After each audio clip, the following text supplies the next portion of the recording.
আজকে সুদের আলোচনা শোনার পরে যারা সুদ খাবে তারা আল্লাহ এবং তার রাসূলের বিরুদ্ধে যুদ্ধের ঘোষণা দেওয়া, বলুন না নাউযুবিল্লাহ।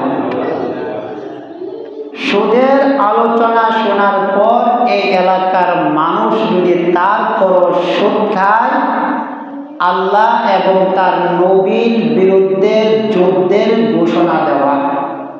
দলিল কুরআনুল কারীম সূরা বাকারা 278 নম্বর আয়াত, ফাইন লাম তাফআলু ফাযানু বিহারবিন মিনাল্লাহি ওয়া রাসূলিহি।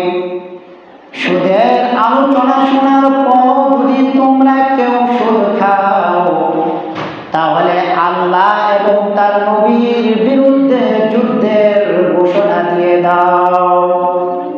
তাহলে এক নাম্বার হচ্ছে, সুদের আলোচনা শোনার পর যদি কেউ সুদ খায়, তাহলে আল্লাহ এবং তার নবীর বিরুদ্ধে যুদ্ধের ঘোষণা দেওয়া। হযরত আব্দুল্লাহ ইবনে আব্বাস রাদিয়াল্লাহু তাআলা আনহুমা হতে বর্ণিত, তিনি বলেন, কাল কিয়ামতের দিন সুদখোরকে বলা হবে, ও সুদখোরের দল, তোমরা তোমাদের হাতে অস্ত্র নাও, আমি আল্লাহর সাথে যুদ্ধ করার জন্য। কিয়ামতের ময়দানে আল্লাহর সাথে যুদ্ধ করতে পারবেন? সবাই একটু জবানটা বলেন না, আল্লাহর সাথে যুদ্ধ করতে পারবেন? কিন্তু আপনি প্রস্তুত হয়ে যান, যদি সুদ খাওয়া না ছাড়তে পারেন, আল্লাহ আপনাকে এই কথাটা বলবে, এই সুদখোর, তোমাদের অস্ত্র নিয়ে প্রস্তুত হয়ে যাও, আমি আল্লাহর সাথে যুদ্ধ করার জন্য। 2 নাম্বার, সুদখোর কবর থেকে কাল কিয়ামতের মাঠে পাগল অবস্থায় দাঁড়াবে, বলুন না নাউযুবিল্লাহ। দলিল সূরা বাকারা 274 নম্বর আয়াত, আল্লাহ বলেন, আল্লাযীনা ইয়াকুলুনা রিবা লা ইয়াকুমুনা ইল্লা কামা ইয়াকুমুল্লাযী ইয়াতাখাব্বাতুহু আশ-শাইতানু মিনাল মাস। সুদখোর কাল কিয়ামতের ময়দানে কবর থেকে যখন তোলা হবে, তখন তাদেরকে পাগল অবস্থায় কিয়ামতের মাঠে তারা দাঁড়াবে। 3 নাম্বার, সুদের ভয়াবহ অবস্থার মধ্যে 3 নাম্বার হচ্ছে, যারা সুদ খায়, আমার দিকে তাকায়, সুদ যারা খায়, কবর থেকে যখন কিয়ামতের মাঠে তোলা হবে, এভাবে কে যেন তাদের গলায় 2 পাশ দিয়ে এভাবে চেপে ধরে আছে, তারা হা হা করতে থাকবে, জিহ্বাটা বের হয়ে যাবে, দূর থেকে মনে হবে যে তাদেরকে কেউ যেন কণ্ঠরোধ করে, শ্বাসরোধ করে হত্যা করতে চায়। অর্থাৎ সুদখোর কাল কিয়ামতের মাঠে ফাঁস লাগা অবস্থায় দাঁড়াবে, বলুন না নাউযুবিল্লাহ। তাহলে 1 নাম্বার, যারা সুদ খায়, আল্লাহ এবং তার রাসূলের বিরুদ্ধে যুদ্ধের ঘোষণা দেওয়া। 2 নাম্বার, যারা সুদ খায়, সুদখোর কাল কিয়ামতের মাঠে পাগল অবস্থায় ওঠা। 3 নাম্বার, যারা সুদ খায়, কে যেন তাদের গলায় চাপ দিয়ে ধরে রাখছে, সে অবস্থায় ওঠা। 4 নাম্বার, যারা সুদ খায়, আল্লাহর পক্ষ থেকে এই এলাকার জন্য আযাব গজব নিয়ে আসা, বলুন না নাউযুবিল্লাহ। আল্লাহ এই এলাকার মধ্যে আযাব দিতে চায় না। আল্লাহ এই ভবানীপুর মধ্যপাড়া এই এলাকার মধ্যে আল্লাহ কি দিতে চায় না? আযাব দিতে চায় না। কিন্তু সুদখোর যারা, আল্লাহর পক্ষ থেকে আল্লাহর আযাব আসমান থেকে এই জমিনের মধ্যে টেনে নিয়ে আসে। قال رسول الله صلى الله عليه وسلم إذا ظهرت الزنا والربا في قرية। আল্লাহর হাবিব সাল্লাল্লাহু আলাইহি ওয়াসাল্লাম বলেন, যখন কোন এলাকার মধ্যে ব্যাপকভাবে জিনা ব্যভিচারের কাজ বেড়ে যায়, 2 নাম্বার, সুদের কারবার বেড়ে যায়, আল্লাহর পক্ষ থেকে ওই এলাকার মধ্যে আযাব চলে আসে। কদ আহাল্লু বিআনফুসিহিম আযাবাল্লাহ। এই 2 শ্রেণীর অপরাধীদের জন্য আসমান থেকে, আল্লাহর পক্ষ থেকে আযাব গজব চলে আর এই আযাব গজবে নিরপরাধ মানুষ যারা আছে তাদের উপরেও এই আযাব পতিত হয়। শুধু সুদখোর না, দুই শ্রেণীর মানুষের জন্য আল্লাহ আযাব গজব দিবে। এই আযাব গজবে যারা নিরপরাধ মানুষ আছে তাদের উপরও পতিত হবে। অতএব এলাকার মধ্যে সুদখোর যারা, তাদেরকে খুঁজে বের করে বুঝাতে হবে তোমরা সুদ খাওয়া ছেড়ে দাও, নতুবা আমাদের এলাকার হেফাজতের জন্য তোমরা আমাদের এলাকা ছেড়ে চলে যাও। কি সুদখোর কি এলাকা ছেড়ে চলে যাবে? যতই বোঝান, কিন্তু আযাব আপনার সহ্য করতে হবে। করোনা ভাইরাস যে আসছে আমাদের সমাজের মধ্যে, এলাকায়, দেশে, করোনা ভাইরাস আসার পরে কি শুধু খারাপ মানুষ মারা গেছে, ভালো মানুষ মারা যায় না? আযাব গজব আসবে। সুদখোর, জিনাখোর, পাপ ব্যাপকতা যখন বেড়ে যাবে, কিন্তু এই আযাব গজবে যারা ভালো মানুষ আছে তারও কি মারা যাবে।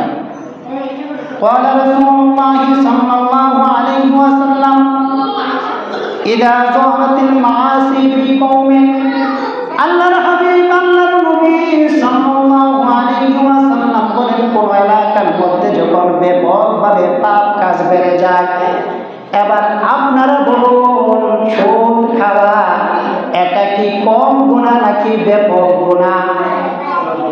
আল্লাহর হাবিব বলেন, কোন এলাকার মধ্যে যখন কোন পাপ কাজ বেড়ে যায়, মাহুল্লাহু বিআযাবিন মিন ইনদি, আল্লাহর পক্ষ থেকে তাদের নিকট আল্লাহর আযাব গজব চলে আসে। সাহাবীরা বলেন, ইয়া রাসূলুল্লাহ, ইয়া হাবিবাল্লাহ, আমা ফীহিম সালিহুন ইয়া রাসূলুল্লাহ, ইয়া রাসূলুল্লাহ, তাদের মাঝে কি নেককার কোনো বান্দা নাই? তাদের মাঝে কি আল্লাহর কোনো প্রিয় বান্দা নাই? আল্লাহর হাবিব বললেন যে হ্যাঁ, তাদের মাঝে নেককার বান্দা আছে, ভালো মানুষ আছে, কিন্তু আল্লাহর আযাব যখন এলাকার মধ্যে চলে আসবে, আল্লাহর গজব যখন চলে আসবে, এই আযাব গজবে নেককাররাও মারা যাবে। কাল কিয়ামতের মাঠে নেককাররা আলাদা হয়ে যাবে। আল্লাহ রব্বুল আলামিন তাদেরকে জান্নাতের মেহমান বানায়া দিবে। চিল্লায় কোন সুবহানাল্লাহ। তাহলে ভালো করে বুঝুন, যারা সুদ খায়, এক নাম্বার আল্লাহ ও তার রাসূলের বিরুদ্ধে যুদ্ধের ঘোষণা দেওয়া। দুই নাম্বার যারা সুদ খায়, পাগল অবস্থায় হাসরের ময়দানে ওঠা। তিন নাম্বার যারা সুদ খায়, গলায় ফাঁস লাগানো অবস্থায় কিয়ামতের মাঠে দাঁড়ানো।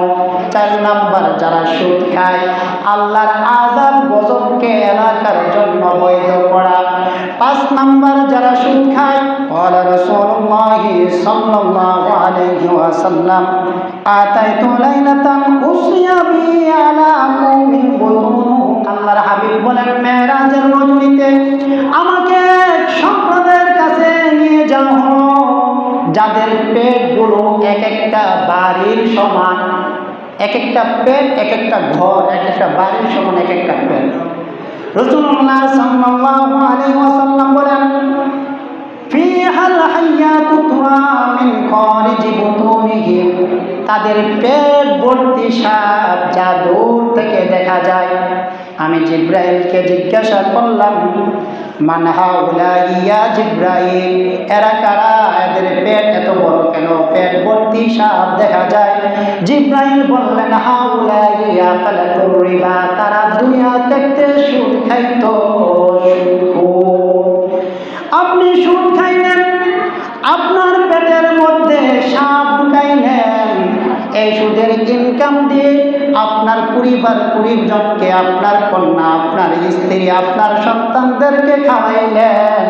রাসূলুল্লাহ বলেন, লা ইয়াদখুলুল জান্নাতা জাসাদুন গুযিয়া বিল হারাম, যে শরীরের মধ্যে, যে শরীর হারাম দ্বারা লালিত পালিত হয়েছে, ওই শরীর জান্নাতের মধ্যে প্রবেশ করবে না।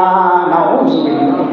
আপনি সুদ খাইলেন, পেটে সাপ ঢুকাইলেন, হারাম অর্জন দ্বারা পরিজনকে খাওয়াইলেন, তাদের শরীরকে জান্নাতের জন্য হারাম করলেন।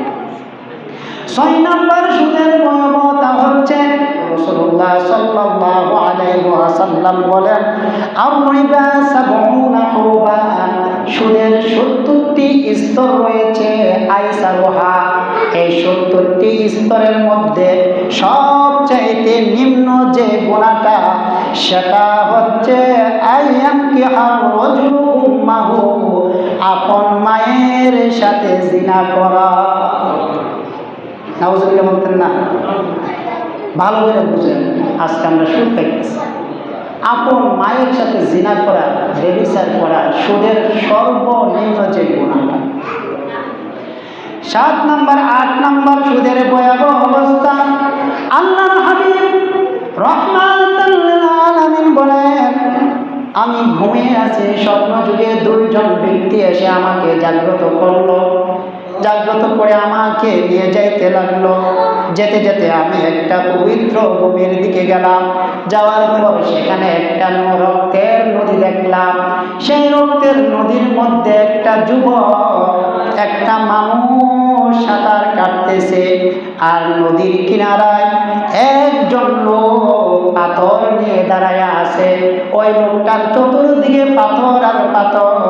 নদীর মাঝখানে যে লোকটা সাঁতার কাটতেছে, সাঁতার কাটতে কাটতে যখন নদীর কিনারায় চলে আসে, কিনারায় দাঁড়ায় থাকা ওই ব্যক্তিটা, যার হাতে পাথর, এই পাথর দ্বারা সাঁতার কাটার ব্যক্তিটার মুখের দিকে পাথরটা নিক্ষেপ করে ওই পাথরটা গিয়ে সাঁতার কাটার ব্যক্তির 2 ঠোঁটের মাঝখানে লাগে। আবার লোকটা সাঁতার কাটতে কাটতে নদীর মাঝখানে চলে যায়। আল্লাহর হাবিব বলেন, আমি 2 জন ফেরেশতাদেরকে জিজ্ঞাসা করলাম, ও ফেরেশতারা, এই লোকটাকে? ফেরেশতারা জবাব দিল, ওই ব্যক্তি হলো সুদখোর, কিয়ামত পর্যন্ত এই রক্তের নদীতে সাঁতার কাটতে থাকবে। নাউজুবিল্লাহ। এক একটা চাইতে এক একটা মারাত্মক। তাহলে যারা সুদ খায়, 1 নম্বর আল্লাহ এবং তার রাসূলের বিরুদ্ধে যুদ্ধের ঘোষণা দেওয়া। 2 নম্বর যারা সুদ খায়, পাগল অবস্থায় হাসরের ময়দানে ওঠা। 3 নম্বর যারা সুদ খায়, গলায় ফাঁস লাগানো অবস্থায় ওঠা। 4 নম্বর যারা সুদ খায়, এলাকার মধ্যে আল্লাহর আযাব এবং গজব নিয়ে আসা। 5 নম্বর যারা সুদ খায়, একটা বিশাল বড় একটা বাড়ির মতো হওয়া, পেটের মধ্যে সাপ দেখা দেওয়া। আর 8 নম্বর যারা সুদ খায়, আপন মায়ের সাথে ব্যভিচার করা। 9 নম্বর যারা সুদ খায়, সুদখোরদের কারণে এলাকায় দুর্ভিক্ষ লাগে, ফসলে আগের মতো বরকত হয় না। আগে লাউ কুমড়া ধরত 50টা, এখন ধরবে 10টা। এই সুদখোরদের কারণে বাচ্চা মায়ের স্তনের দুধ পায় না। আল্লাহর হাবিব সাল্লাল্লাহু আলাইহি ওয়াসাল্লাম বলেন, মা মিন কওমিন ইয়াযহাবু ফীহিমুর রিবা ইল্লা উখিযু বিসানা। যখন কোন এলাকার মধ্যে ব্যাপক হারে সুদের কাজ কারবার বেড়ে যায়, ওই এলাকার মধ্যে ফসল ফলাদের আর কোনো বরকত হয় না। সুদখোরদের কারণে এলাকার মধ্যে আল্লাহর পক্ষ থেকে দুর্ভিক্ষ নেমে আসে। 9 নম্বর যারা সুদ খায়, যারা সুদ খায় এবং যারা সুদ দেয়, অর্থাৎ সুদ যে ব্যক্তি বক্ষণ করে এবং যে ব্যক্তি সুদ দেয় এবং যে ব্যক্তি সুদের লেখালেখি করে, কোথায় চাকরি করা জায়েজ বা না জায়েজ এটা আমি বলবো না, আপনারা বুঝে নেন। যারা সুদ খায়, আবার যে ব্যক্তি সুদ দেয়, আর যে ব্যক্তি সুদের লেখালেখি করে, আর যে ব্যক্তি সুদের সাক্ষী দেয়, এই 4 শ্রেণীর মানুষের উপর আল্লাহর রাসূলের দিবারাত্রি 24 ঘন্টা লানত অভিশাপ বর্ষিত হতে থাকে। বলুন না নাউজুবিল্লাহ।